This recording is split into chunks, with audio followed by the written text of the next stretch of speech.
Hello दोस्तों, आज के हिंदी कक्षा के लिए सबको स्वागत है। मैं आपकी हिंदी अध्यापिका श्रीजिता हूँ। क्या आप सब कुशल है ना? मैं भी ठीक हूँ। बच्चों, आज हम पिछले कक्षा में पढ़े गए पाठ अर्जुन की एकाग्रता नामक पाठ से संबंधित प्रश्नों के उत्तर, भाषा कौशल आदि सीखेंगे। पहला है, प्रश्नों के उत्तर लिखिए। Answer the questions. First question, Bhim और दुर्योधन को द्वारिका क्यों भेजा जा रहा था? इसका उत्तर है, भीम और दुर्योधन को गदा चलाने की विशेष शिक्षा के लिए द्वारिका भेजा जा रहा था. എന്തിനു വേണ്ടിയാണ് ഭീമനെയും അർജുനനെയും ദുര്യോധനനെയും ദ്വാരകയിലേക്ക് അയക്കുന്നത്? അതിൻ്റെ ഉത്തരം, ദുര്യോധനെയും ഭീമനെയും ദ്വാരകയിലേക്ക് അയക്കുന്നത് ഗദ ചലാനയ്ക്ക് വിശേഷ ശിക്ഷ കെ ലിയെ, ഗദ പരിശീലിപ്പിക്കുന്നതിന് വേണ്ടിയാണ്. ഒരു യുദ്ധത്തിന് ഉപയോഗിക്കുന്ന ആയുധമാണ് ഗദ. ആ ഗദ പരിശീലിപ്പിക്കാൻ വേണ്ടിയാണ് അവരെ ദ്വാരകയിലേക്ക് അയക്കുന്നത്.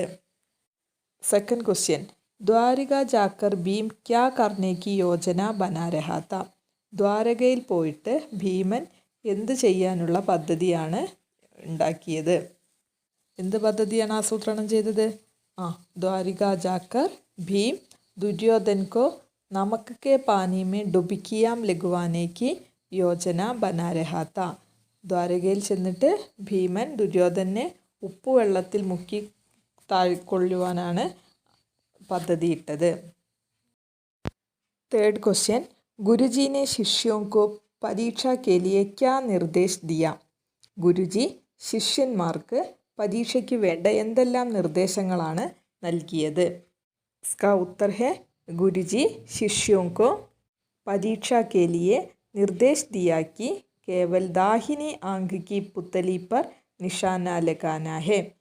ഗുരുജി ശിഷ്യന്മാർക്ക് പരീക്ഷയ്ക്ക് വേണ്ട എന്ത് നിർദ്ദേശമാണ് നൽകിയതെന്നാൽ, കേവലം റൈറ്റ് സൈഡിലുള്ള കണ്ണിലെ പുത്തലീപ്പർ, ആ കണ്ണിലെ ആണ് എന്ത് ചെയ്യേണ്ടത്? അമ്പ് ഏൽപ്പിക്കേണ്ടത്. ഫോർത്ത് ക്വസ്റ്റ്യൻ, ഗുരുജീനെ യുധിഷ്ഠിർ ആദിക്കോ ക്യോം ബിട്ടാ ദിയ? ഗുരുജി എന്തുകൊണ്ടാണ് യുധിഷ്ഠിറിനെയും അതുപോലെ മറ്റുള്ളവരെയും ഒക്കെ ഇരുത്തിയത്? इसका उत्तर है, गुरुजी ने युधिष्ठिर आदि को बिठा दिया क्योंकि वे इधर उधर की वस्तुएं देख रहे थे. चिड़िया की आंखों पर नजर नहीं थी. ഗുരുജി യുധിഷ്ഠിരനെയും അതുപോലെ മറ്റുള്ളവരെയും ഇരുത്തിയത് എന്തുകൊണ്ടെന്നാൽ, അവർ അവിടെ ഇവിടെയുള്ള വസ്തുക്കളൊക്കെ കാണുന്നത്, പക്ഷേ ലക്ഷ്യമായ പക്ഷിയുടെ കണ്ണിനെ കാണുന്നില്ല. അതുകൊണ്ടാണ് ഗുരുജി അവരെ പോയിരിക്കാൻ പറഞ്ഞത്. ലാസ്റ്റ് ക്വസ്റ്റ്യൻ, ഗുരുജീനെ അർജുൻ കോ ക്യാ വരദാൻ ദിയ? ഗുരുജി എന്ത് വരദാനമാണ് അർജുന് നൽകിയത്? इसका उत्तर है, गुरुजी अर्जुन को वरदान दिया कि तीर चलाने की विद्या में कोई तुमसे न बढ़ सकेगा. ഗുരുജി അർജുനന് അനുഗ്രഹം നൽകി, വരദാനം നൽകി. എന്ത് വരാണ് നൽകിയത്? അമ്പെയ്ത്ത് വിദ്യയിൽ നിന്നെ തോൽപ്പിക്കാൻ ആരും ഉണ്ടാകില്ല, എന്ന് വെച്ചാൽ നീ അതിൽ അത്രയും അഗ്രഗണ്യനാണ് എന്നാണ് ഗുരുജി വരം നൽകിയത്. समझ गया है बच्चों? ये प्रश्नों के उत्तर आपके टेक्स्ट बुक में लिखिए. देन अगला कार्य है, सही विकल्प पर सही का चिन्ह लगाइए. Tick the right option. First question, परीक्षा में शिष्यों को निशाना कहाँ लगाना था? പരീക്ഷയിൽ ശിഷ്യന്മാരുടെ ലക്ഷ്യം എത്താനാണ് പറയുന്നത്? നക്കലി ചിടിയ पर, दाहिनी आंख पर, लाल रंग के रत्न पर, दाहिनी आंख की पुतली पर. इसका उत्तर सही विकल्प चुनकर लिखिए. देन, भीम को निशाना लगाते समय क्या क्या दिखाई दे रहा था? ഭീമന് ലക്ഷ്യം കാണുന്ന സമയത്ത് എന്തെല്ലാമാണ് അവിടെ കണ്ടിരുന്നത്? ആകാശ്, കോട്ടർ മേ ബിലാവ്, ബഡേ ബഡേ ബാദൽ, ബരുക്ത് സബി. इसका उत्तर भी चुनिए. देन अगला कार्य है, कहानी के अनुसार वाक्यों के सामने क्रम संख्या लिखिए. Put the sentences in the right order according the story. കഥയിലെ ഘടന സംഭവങ്ങൾക്കനുസരിച്ച് നമ്പർ ഇടാനാണ് പറഞ്ഞിരിക്കുന്നത്. ഗുരുജീനെ സഹി നിഷാന ലഗാനെ പർ അർജുൻ കോ സർവശ്രേഷ്ഠ ബനനെ കാ വരദാൻ ദിയ. സെക്കൻഡ്, गुरुजी ने उन्हें बताया कि तुम्हें नकली चिड़िया की दाहिनी आंख की पुतली को बींदना है. थर्ड वन, अर्जुन का ध्यान अपने लक्ष्य पर दाहिनी आंख की पुतली पर था. फोर्थ वन, गुरुजी ने सबको बिठा दिया क्योंकि उनका ध्यान लक्ष्य पर नहीं था. फिफ्थ वन, गुरु द्रोणाचार्य ने सभी शिष्यों की तीर चलाने की परीक्षा ली. लास्ट वन, सभी शिष्यों ने पेड़, आकाश, चिड़िया आदि को देखा. ये घटनाओं को क्रम से संज्ञा लिखिए. ये भी आपके टेक्स्ट बुक में कीजिए. देन अगला कार्य है, दिए गए शब्दों के दो दो पर्यायवाची शब्द लिखिए. Right the synonyms of the given words. समुद्र, पानी, आंख, आसमान, बादल, पेड़. इन शब्दों के दो दो पर्यायवाची शब्द लिखिए. देन अगला कार्य है, वाक्यों की पूर्ति उचित क्रिया विशेषण चुनकर लिखिए. Choose the appropriate adverb and fill in the blanks. ബോക്സിൽ ക്രിയാവിശേഷം തന്നിട്ടുണ്ട്, അതിൽ യോജിച്ചത് ഫില്ല് ചെയ്യാനാണ് പറഞ്ഞത്. ബോക്സ് दूर, सामने, कल, आगे, ऊपर.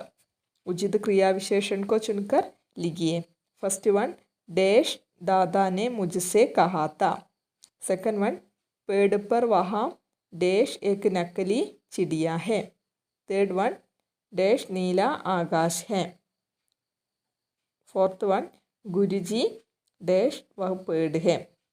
एक एक करके डैश पढ़ो. ये भी आपके टेक्स्ट बुक में लिखिए. देन अगला कार्य है, अनुच्छेद में उचित कारक विभक्ति भरिए. Filling the appropriate case symbols in the paragraph. താഴെ തന്നിരിക്കുന്ന പാരഗ്രാഫിലെ ഉചിതമായ കാരക വിഭക്തികൾ ചേർത്തെഴുതാനാണ് പറഞ്ഞത്. ബ്രാക്കറ്റിൽ കാരക ചിഹ്നങ്ങൾ കൊടുത്തിട്ടുണ്ട്. കാരക ചിഹ്നം ഏതൊക്കെയാണ്? നേക്കോ, സേ, കാ, കെ, കി, മേം, പർ. ഇതൊക്കെ കഴിഞ്ഞ വർഷം പഠിച്ചതാണ്. ആ കാരക ചിഹ്നങ്ങൾ ഉചിതമായത് എഴുതാനാണ് പറഞ്ഞിരിക്കുന്നത്. സാമനെ ഇസ് പേട് ഡേഷ് വഹാം ഊപ്പർ എക് നക്കലി ചിടിയ ഹെ. लाल रंग डैश दो रत्न उस डैश आँखों डैश लगे हुए हैं. उस डैश दाहिनी आँख डैश तुम्हें निशाना लगाना है. इस वाक्य में उचित कारक चिन्ह भरिए. देन अगला कार्य है, एकवचन और बहुवचन. देखिए, वचन का अर्थ है संख्या. संख्या शब्द के जिस रूप से एक होने का पता चले तो एकवचन और अनेक है तो बहुवचन. ഏകവചൻ ബഹുവചൻ. क्या है ഏകവചൻ ബഹുവചൻ? സംഖ്യയെ, എണ്ണത്തെ സൂചിപ്പിക്കുന്നതാണ് ഏകവചൻ ബഹുവചൻ. ഒന്നിനെ സൂചിപ്പിക്കുന്നത് ഏകവചനവും ഒന്നിൽ കൂടുതലുള്ളത് ബഹുവചനും. എക്സാമ്പിൾ നോക്കൂ, മുർഗ ഏകവചൻ, അതിൻ്റെ ബഹുവചൻ എന്താ? മുർഗെ बहुवचन. चिड़िया ഏകവചൻ, ചിടിയ ബഹുവചൻ. ഒന്നിനെ സൂചിപ്പിക്കുന്നത് ഏകവചൻ, ഒന്നിൽ കൂടുതൽ ബഹുവചൻ. अंडरस्टूड. उसी तरह आपके टेक्स्ट बुक में एक एक्टिविटी है, रंगीन शब्दों के वचन लिखिए. Write the number of coloured words. ഇവിടെ സെൻറ്റൻസിൽ കളർ ചെയ്ത വേർഡ്സ് ഉണ്ട്. അത് ഏകവചനാണോ ബഹുവചനാണോ എന്ന് എഴുതാനാണ്. अपने अपने धनुष और अपने अपने तीर को तैयार करो. सेकंड वन, दूर वह पेड़ है. आकाश में बड़े बड़े बादल घूम रहे हैं. अब तो वह सारी चिड़िया भी नहीं दिखाई देती है. तारे वहाँ टिमटिमाते हुए दिखाई देते हैं. इसमें वचन लिखिए. टेक्स्ट बुक में लिखिए. देन अगला कार्य है, निर्देश के अनुसार वाक्य बदलिए. Change the sentences as directed. First one, Duryodhan को नमक के पानी में डुबकियाँ लगवाऊंगा. ഇത് ഭൂതകാലമേ ബദലിയെ. ഭൂതകാലത്തിലേക്ക് മാറ്റി എഴുതാൻ. സെക്കൻഡ് വൺ ചുപ് ചുപ് ഭയ്യ ഗുരുജി ആഗയെ, വർത്തമാനകാലത്തിലേക്ക് മാറ്റി എഴുതാൻ. നെക്സ്റ്റ് മേ സബ് ഭായിയോं को देख रहा हूँ, भूतकाल. फोर्थ वन क्या तुम इन सब को देख रहे हो, भविष्यत काल में बदलिए. लास्ट वन मैं कर्ण और अश्वत्थामा को अपने साथ रखूँगा तब देखूँगा, ये भी भूतकाल में बदलिए. देन अगला कार्य है दिए गए वाक्यों में विराम चिन्ह लगाइए. Punctuated the given sentences. First one चुप चुप भैया गुरुजी आ गए. जी हाँ गुरुजी, दूर वह पेड़ है. हाँ क्या तुम उन सबको देख रहे हो. अच्छा तो तुम उन दोनों के पास जाकर बैठो. अच्छा तो तुम उन दोनों के पास जाकर बैठो. जो आज्ञा वह कमान गींचता है. ഇവിടെ 4ഉം 5ഉം ഒരേ സെൻറ്റൻസാണ് വന്നിരിക്കുന്നത്. അതിലൊന്ന് എഴുതിയാൽ മതി കേട്ടോ. അത് വിരാം ചിഹ്നങ്ങൾ ചേർത്ത് എഴുതാനാണ് സെൻറ്റൻസിൽ. बच्चों आपको आज पढ़े गए ये सभी कार्य समझ गया है. समझ है तो आप सभी कार्य आपके टेक्स्ट बुक में लिखिए और पढ़िए. इतना होकर आज की कक्षा समाप्त करती हूँ. धन्यवाद.